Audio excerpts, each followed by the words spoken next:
Welcome back to Pixel Parenting, the podcast where we blend science, research, and real-life parenting to help you raise kids in a world full of screens. This is part 2 of our special conversation on video games and mental health. If you missed part 1, we explored how video game research is actually conducted, what kind of data is used, how to tell if a study is trustworthy, and why screen time alone isn't a meaningful measure of well-being. Today, we dive into what the research reveals.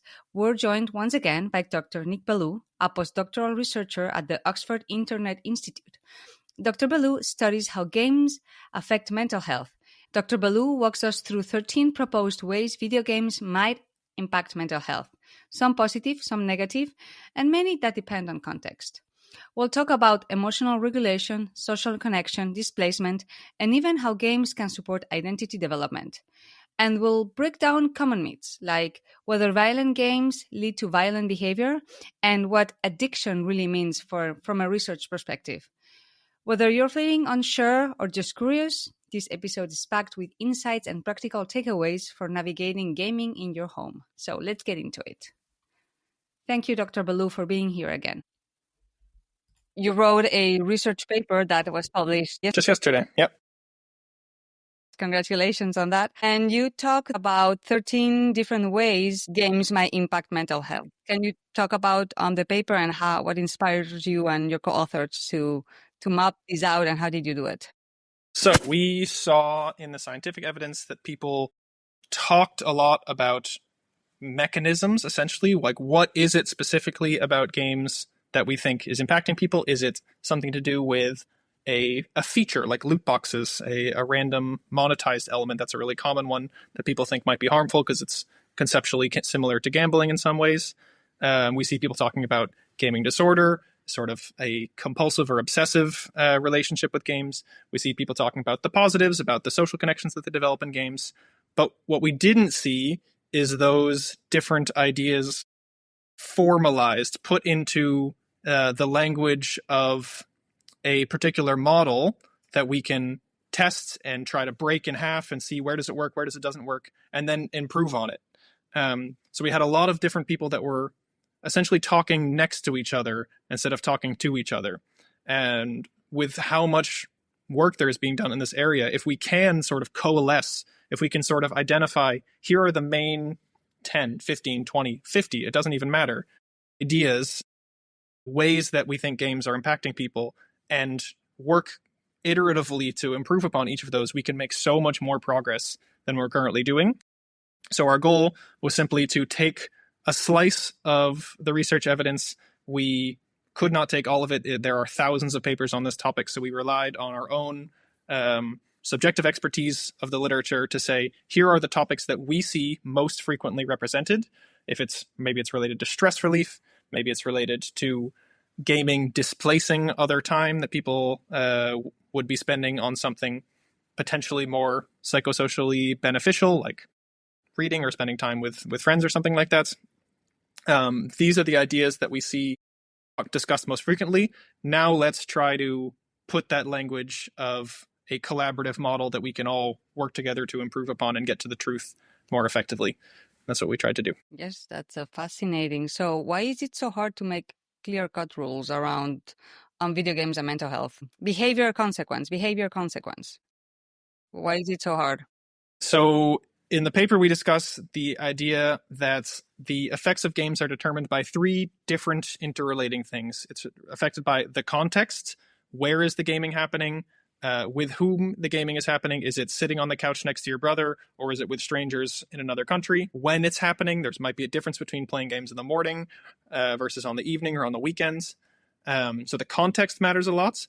The player themselves matters a lot. It goes the motivations that you go into a game with, your perspective, your skills and ability within the game, those have a really important effect on whether you then finish playing with a sense that you've done something that you're happy with and proud of and feel good about, versus something that might leave you feeling a little bit worse, or that's crowding out other things, other important areas of your life. And of course, the game itself matters. What game mode are you playing? What genre is it in? What is the community like in that game? How tolerant are they of different players or of players like you? How is it monetized? those kinds of things matter a lot as well. So we have these three intersecting things: the context, the player, and the game. And for any given sort of triangle, if we know all three of those things, I think we can start to say with some confidence what effects we might be likely to see, what versions of that triangle are better for people or worse for people. But we very rarely have the whole triangle. We are oftentimes looking at just one of those three things, looking at just the time when it happens, or just the particular player, or just the game, without consideration of who's playing it, and trying to come up with rules based on that. And I think if we try to make a rule that only takes one point of the triangle, it's sort of destined to fail, which is tough because it means that the rules that we eventually want to make are going to be complicated. They're going to have these contingencies and sort of layers to them. So in this situation, here's a better thing for you to do. In this situation, here's a slightly less good thing for you to do. I hope we can get there. I think that's still feasible, but it is a lot harder than it's been sort of treated to date. Yes, that's actually very interesting and sounds very complex. Let's dig into the 13 effects on your paper. Can you mention them for the audience, and then we can maybe dig into the ones that are maybe more interesting for parents? Yes. Sounds good. Yep. So the 13 that we came up with, we grouped them into three categories. There are some mechanisms, some effects that go both directions, or sort of maybe either direction. We talk about stress relief as something that people frequently discuss, turning to games to relieve the stresses of day-to-day life, but we know that people can become over-reliant, so that can end up going both ways. We talk about these basic psychological needs for autonomy, a sense of agency, for confidence, to feel mastery, and a sense of belonging in your community. Those are called basic psychological needs. We know that games are really good at satisfying those a lot of the time, but that at the same time, they can actively frustrate them. They can impede those very same needs by making people do things they don't want to do, or make them feel bad. We have basic needs. We have social relationships. Games can help you build friends, but they can also make you feel lonely and isolated when you're targeted by people. And we have what we call passion versus obsession, that gaming can be a hobby in your life that you really feel is something that you are passionate about, that gives color and energy to your life. It can also be something that you feel a sense of obsession or compulsion towards, and that therefore interferes with other things. So there's this passion versus obsession idea that can go in both directions. We then had 5 mechanisms, 5 effects that are more positive in nature. There are a lot of exercise games where people can use games as a way of motivating physical activity in a way that can be really beneficial for people. Things like Pokemon Go, but there are many more. Games can be a tool for identity development. They allow people to experiment with parts of themselves that they're maybe not comfortable exploring in real life, to be someone else for a time and see how that feels, to try on what is it like to be someone who's more aggressive? What is it like to be someone who's a caretaker? What is it like to be someone of another gender? And those going through those ideas can be really powerful for making people feel a sense of coherence with who they are. Games can be good for developing executive function. Certain kind of fast-paced, more action games can improve visual reasoning and your ability to perform cognitive tasks. Certain games have applied outcomes, so they are games that are designed explicitly for delivering therapy of some kind, or for teaching or for education, developing some particular skill or learning. And games that are effectively designed with those ends in mind can be positive for people, both on a practical level and on their broader mental health. We have this idea of eudaimonia, of meaning and appreciation. Games are a really deep art form with, intricate stories and feelings of connection to this world, to this character. If you've ever played a game like The Last of Us, I felt like Ellie was my daughter just as much as Joel felt like she was his. Those could be really powerful experiences of connection and appreciation. And then we had 4 negative effects that we discussed. We talk about displacement. Time is finite. If you are doing one thing, you are by definition not doing other things. Some of those other things might be interchangeable. Gaming versus Netflix, probably a toss-up. For me, gaming even better, but relatively on the same level. Gaming versus finishing your homework. Gaming versus seeing an old friend.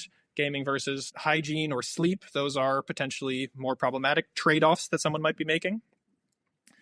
We talk about financial harms, that some of these games have predatory mechanics that kind of are designed to compel players to spend more than they might otherwise want to, or maybe that they realize, in the case of children, then they realize they're spending. Can be hard to sort of, with all the layers of virtual currencies versus real world currencies, it can be hard to know what is the value of the thing that I'm buying and how much am I paying for it. And by using various techniques, they can pressure people to spend in ways that are unhealthy. Then we have gaming disorder, or what I sometimes call dysregulated gaming, an inability to manage your behavior in an active way, to sort of recognize when what you're doing is working for you, when it's not working for you, and letting that then spiral out of control. And finally, we talk a little bit about sexualization and misogyny. There are still cases of games having sort of a problematic depiction of women in particular, and transmitting ideas that can be harmful both on sort of the shame, bodily shame level for women and girls, and potentially engendering a bit of misogyny in boys and men. And that's the full list. Thank you. Thank you for doing it in a nutshell. And I think the audience is going to appreciate it, because it's very interesting, and putting it in such a complete way, like the triangle that you mentioned, plus taking into account all these things, it really shows how complex the video game research is, and how understanding the impact of video games is super complex. So I think for the audience, could you talk more about the emotional regulation, social connection, and the displacement of time? I think that's something that parents are very worried about. And what have you found, and the findings on those areas? Yeah. Starting with sort of emotion regulation, mood management is a term that you often see here, because what we're really talking about is short-term, often rebalancing. We actually find in a lot of cases games are beneficial as a mood enhancement. I'm feeling average, I play a game, I feel really good. That does happen. But perhaps games are actually even better at, I'm going through life and then some stressor happens to me. I had a bad day at work, I had a bad day at school, someone was not very kind to me, I've received bad news about something that I was hoping for, and then games being used as an active way to rebalance one's mood.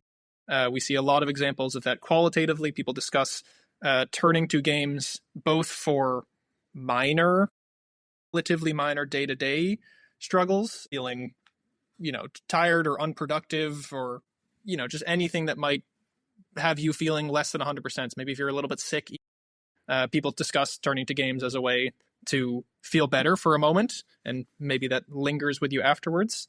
And that scales all the way up into really profound instances of grief and loss. People talk about playing games to recover or to provide a sense of escape temporarily from things like the loss of a loved one, things like a really hard medical diagnosis that they may have recently received, and job loss and unemployment issues. Games can be a really powerful tool for that kind of active rebalancing. And I'll add just a little bit of context to that. I think one of the interesting things that we found in some of our qualitative work is seeing that it can go both ways. We see examples of people who are in a sort of depressed or a low energy state, sometimes turning to a game that is a little bit more high energy or exciting to rebalance them in that way. They're feeling low energy and they want to feel a little bit higher energy. They turn to a game that's able to provide that for them. And we have the exact opposite. We have people who are feeling sort of stressed or anxious or angry even, who are in a very high energy state, that might then turn to a relaxing, cozy game, something like unpacking or whatever it is, to then rebalance themselves to a more moderate, normal energy state in that way. So we see both on the sort of the positive negative axis and on the low energy, high energy axis, we see people using games to get themselves to a kind of a healthy middle that they feel good about. So what you're saying is that it can actually be good for regulation, but it can also go the other way, right? Absolutely, yes. Arises, and thank you for prompting me. The problem arises when then people use games as the only resource for that emotion regulation. Emotion regulation is a toolkit. It's something that we need a lot of resources to be able to deal with, because we do it all the time, and sometimes in really difficult situations. So in an ideal situation, someone has a lot of things that they can turn to. They can turn to meditation. They can turn to exercise or physical activity or a sport. They can turn to their friends and their family. They can turn to reading or other hobbies, a creative pursuit, art, music, whatever, and games. And depending on what they need in that moment and which of those options is going to serve them best, then they can pursue that and feel like they have things in balance. The issue is when people over rely on games as the only way of counteracting a really difficult mood, when they're sort of constantly escaping to games to avoid their real world problems, maybe sometimes even worsening those very same real world problems, by virtue of not spending the time or the mental energy in figuring out how to improve them. And then they can both kind of crowd out other things. Games can become too prominent. They can be the only tool in the toolkit, and they can lose their effectiveness after a while. That the benefits, the good feelings that come from playing games don't always last as long the next time, or kind of get you to where you want to be mood wise as effectively as they used to. Yeah. What comes to mind is that if you start using video games as a way of coping, you might be able to control it or able to balance it with other activities. But then, what do you think about how video games are designed? Like you get all these dopamine boosts and, like they're hard to quit. And if you're depressed and you keep procrastinating with video games, the nature of the video game can actually make you go the wrong way, right? Doing sports is never going to give you that. You're not going to be all the time doing sports because, it's not that easy, right? Does it make sense what I'm saying? Absolutely. Yeah. I think broadly, you're absolutely correct. There are examples of people taking almost every behavior to excess. There are compulsive pathological exercisers. There are compulsive pathological eaters. There are compulsive pathological sex can be compulsive and pathological. I agree with you that games are particularly good at exploiting people in that vulnerable state. People who are not in a position to reflect on their own behavior, whether by virtue of sort of their development and the tools that they have at that point, or because the situation is just really difficult and they're kind of depleted and less able to monitor themselves, to know, to do the introspection and know when is something good for me and when is it not. A lot of people are in that position. It's a really difficult, even I'm in that position sometimes. It's a really difficult thing to train. And there are games that can take advantage of that better than others, perhaps. And I think you're right that the games with the sort of the endless checklist of tasks, particularly when there's a sense of falling behind, when there's a sense that if I'm not doing this, all of my peers or the rest of this community is proceeding without me. They're leaving me behind in terms of skill, in terms of equipment, and how powerful your character is. That can absolutely keep people trapped beyond that initial potentially adaptive purpose for coping or regulation that it might have initially been serving. Yeah, and actually that falls back into the recommendation you were giving in the prior episode, which is communication with kids. You build those awareness skills by talking to them and asking them, what did you like? What didn't you like? Like that's a skill that you can actually build because, as you said, as adults, we struggle to control it.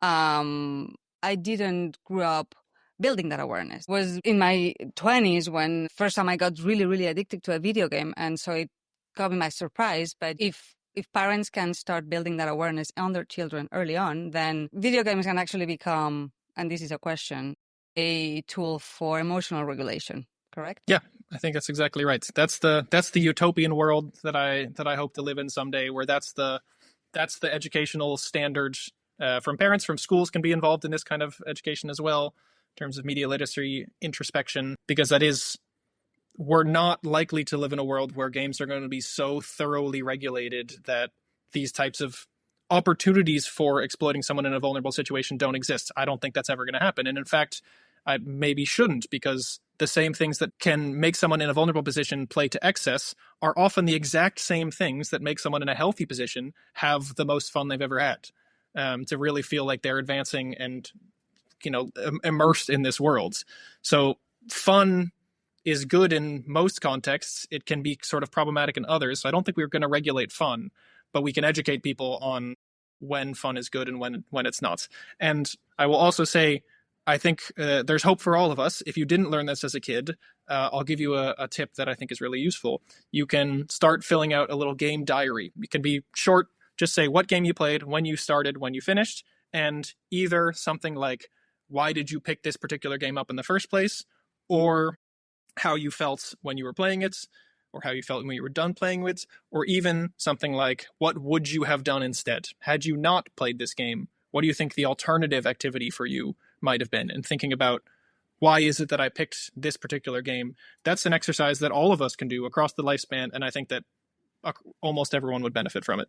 Yes, I 100% agree. And I actually have a template of the journal in pixelparenting.org. Hey, there we go. So... Okay, full circle. Perfect. Yes.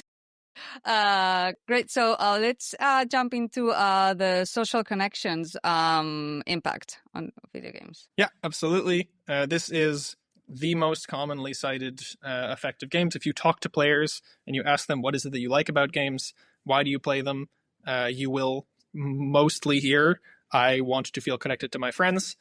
It's a good way to meet people. It's a good way to hang out with people. We did a study during COVID that had a really interesting finding related to games as a social lubricant.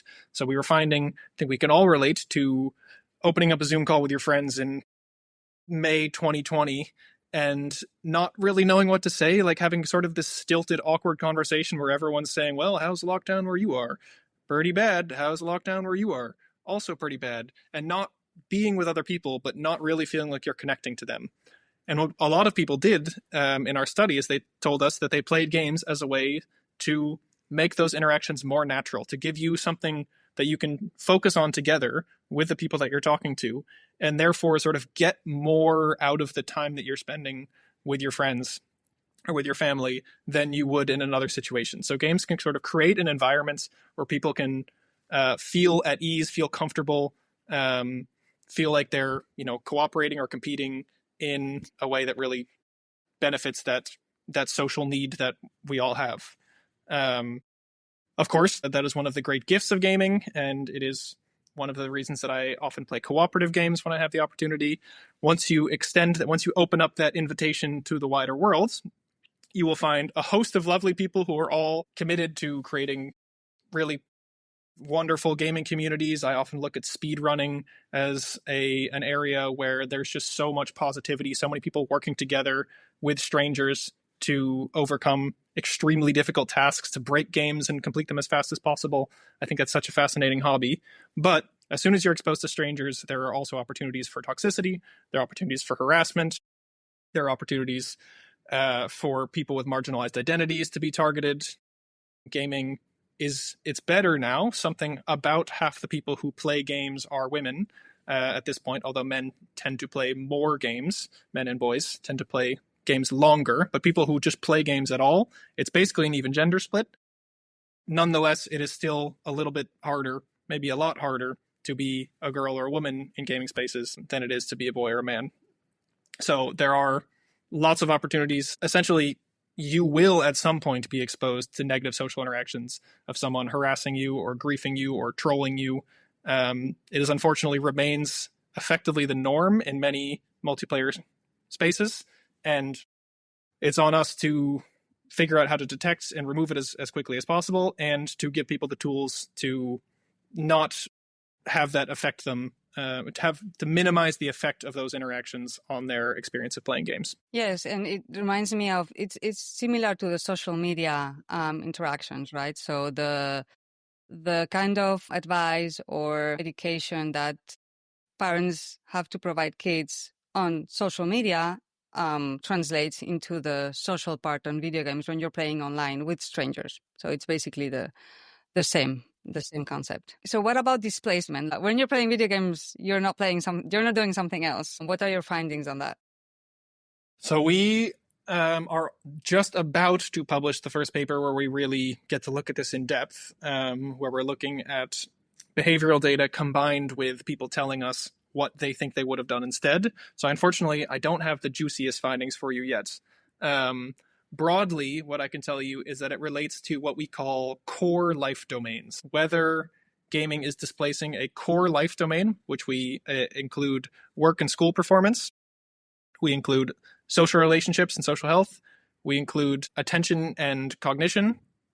We include feeling like you're able to focus on things as something that gaming can get in the way of. And we include health and hygiene. And if gaming is interfering with any of those things, health, hygiene, and exercise, actually, I'm including physical health at large.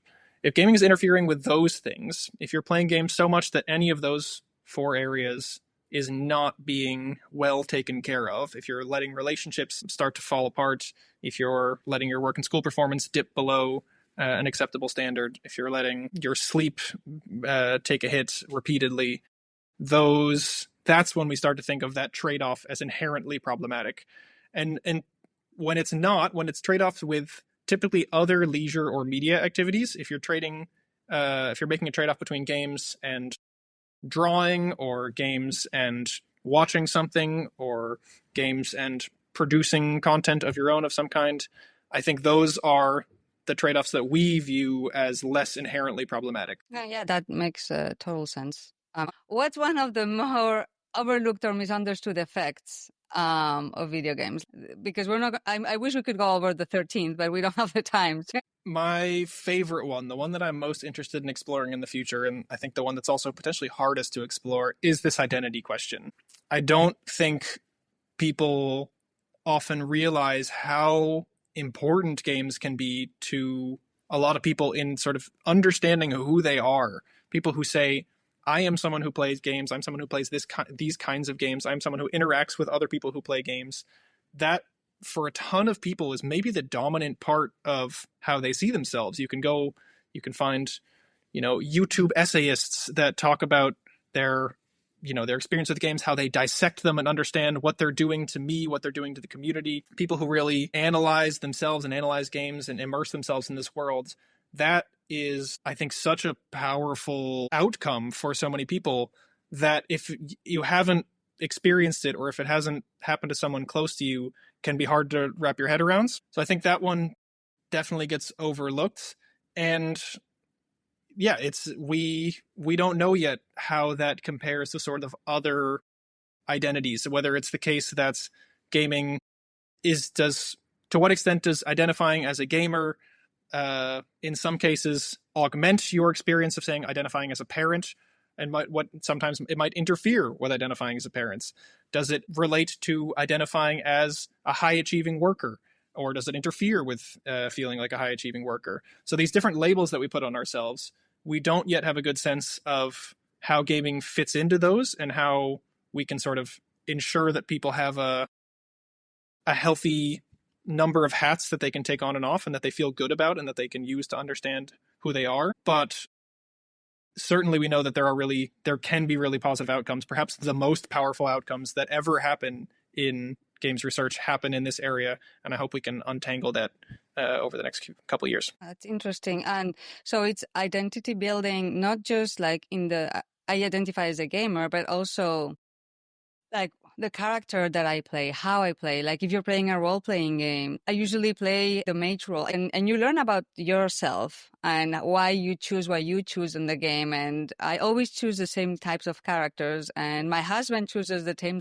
types of characters. And yes, and it's interesting. Another example, just because I'm aware that sometimes this stuff comes across as really abstract, but I, as many kids born in the mid-90s did, played a lot of World of Warcraft as a child and an early teenager, and I was pretty exclusively a healer class, and that was something in a relatively normal small town, early 2000s, like there were not a lot of opportunities for men and boys to be gentle, to feel like they were caretakers in that way. But I think at that time I really valued feeling like I was needed, feeling like I was protecting the other players around me. That was such a valuable thing to try out, to see how does it feel to take care of these other people. And that it can be gender, it can be sexuality. There are a lot of ways that games can help us try on different things that we don't often get a safe space to try on in the real world. Yeah, 100%. And it doesn't really mean that you want to be that identity, but just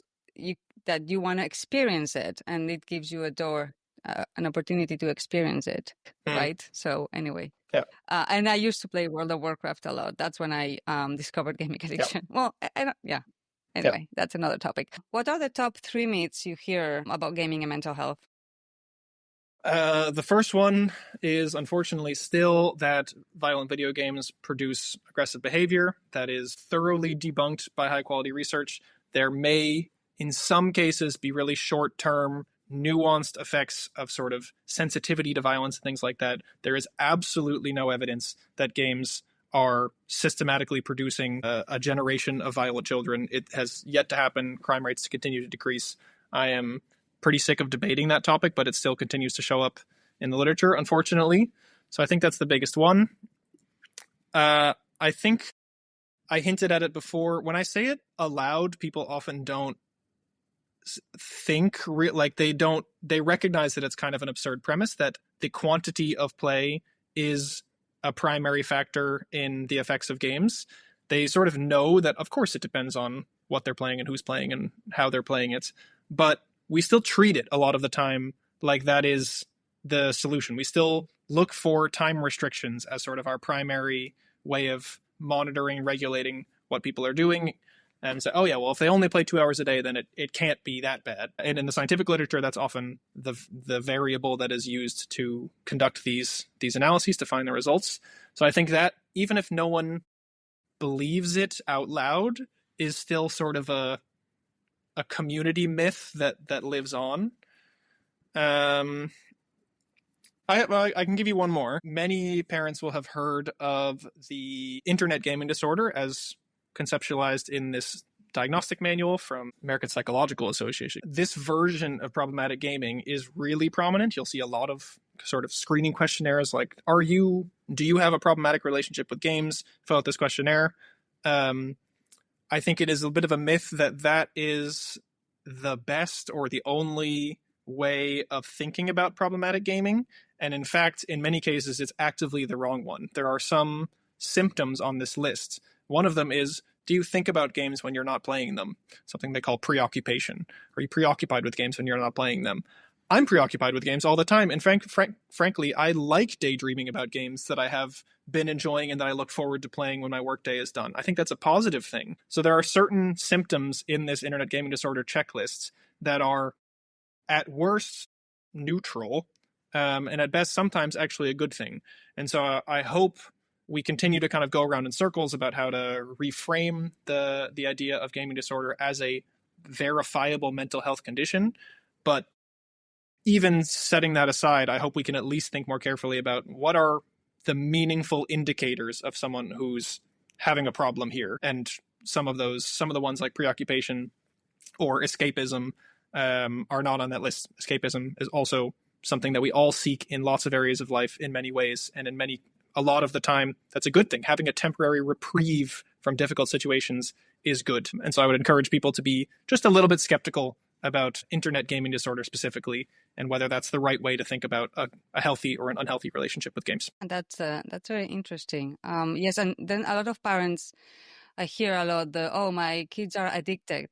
They use the word addicted to video games, but the fact that a child is playing a lot video games, going back to the time limit, right, doesn't really mean that they have a condition or like they fall into this disorder. And what you just said, actually, it's makes it perfectly clear that what is on that list might not be enough or accurate. How can parents think about this? Like, okay, if it's not time, then how do I do it, right?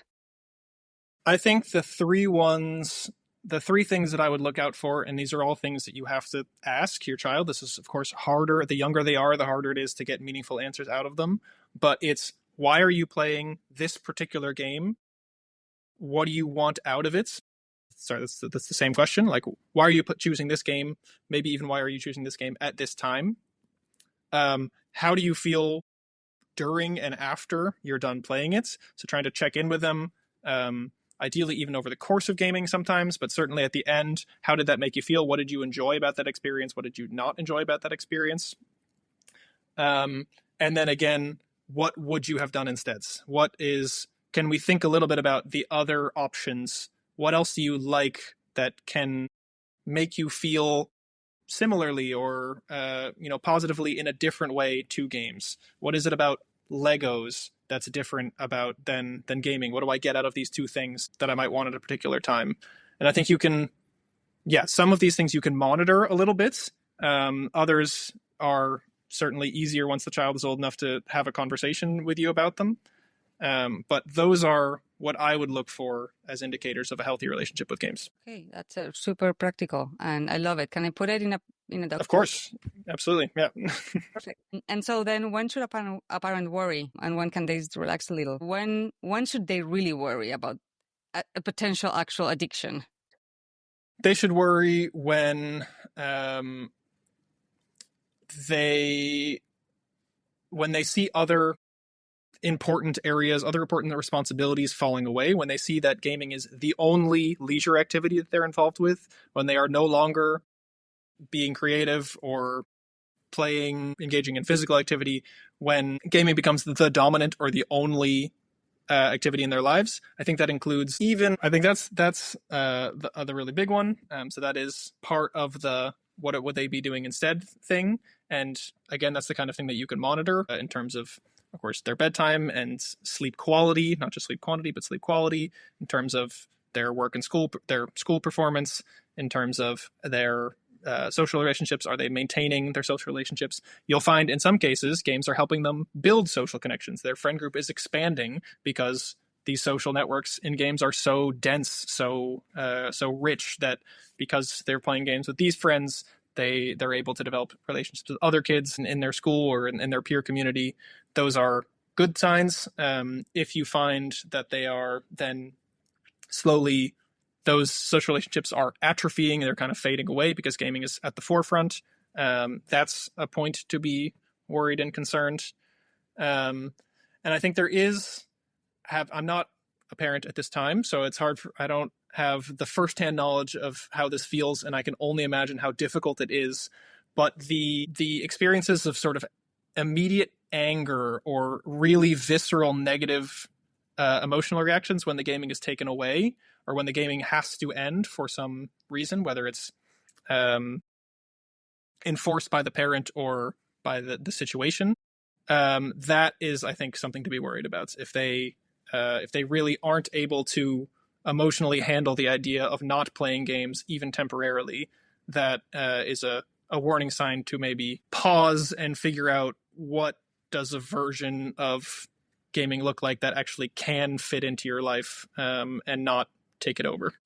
Yes, that's very insightful and really, really practical. I love it. So I think we're getting towards the end of the episode. So what gives you hope when it comes to family and games?